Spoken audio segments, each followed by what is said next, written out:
Hello, friends. It's been a minute.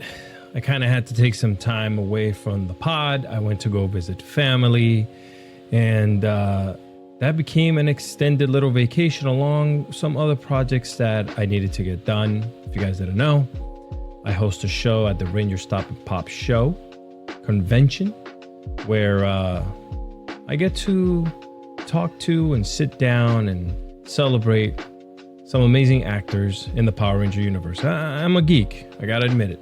I love being a geek. But I just wanted to throw that out there. And I'm sorry for the long wait. I know a lot of people were asking me if that was it, if we were gonna have any more shows. And we're still on the road to 100 episodes, so it hasn't stopped. But if you do want to go check out some of my work at Ranger Stop and Pop, you can go check it out at youtube.com/Ranger Stop and Pop. Go check out the interviews I got there. Let's start the show. If you guys didn't already know, and if you forgot, I'm Alex, and this is Find a Millennial Diary. We're still deep into Volume 4, The Digital Life Crisis. And today's question hits home for a lot of us. When we say we're taking a break from our phones, do we mean it? Because let's be honest, sometimes a digital detox is just a pretty post with a sunset and the caption, logging off for real this time. Then 12 hours later, you're back with an Instagram story about your smoothie. So is the break for you or for the feed? Let's get into it. Now, do you remember when you deleted Instagram off your phone only to re-download it by lunch? Yeah, we've all been there. We crave quiet, we crave clarity, but we also crave connection, attention, and let's be real, the dopamine hits.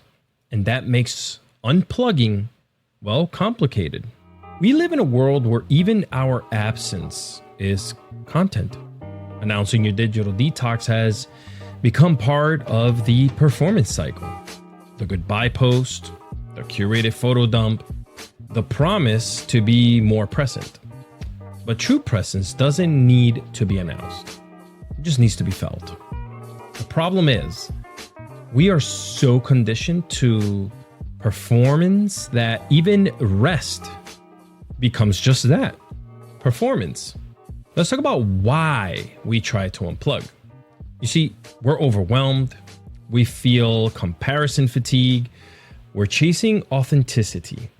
But those things don't go away just because we log off. They live in us. So unless we do the inner work, logging off is just putting a band-aid on a broken bone.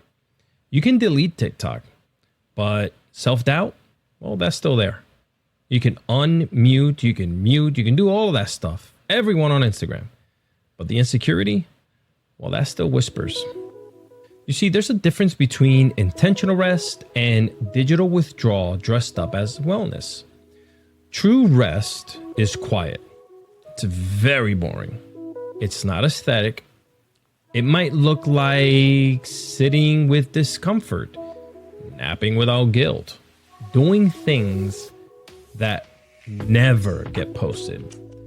And most importantly, it's not for anyone else to see. It's just for you. Here's a little challenge. Set boundaries without announcing them. You don't have to tell everyone you're taking a break. You just take it. Unfollow people quietly. Put your phone in another room. Take a walk without sharing the sunrise. Yeah, I'm guilty of that.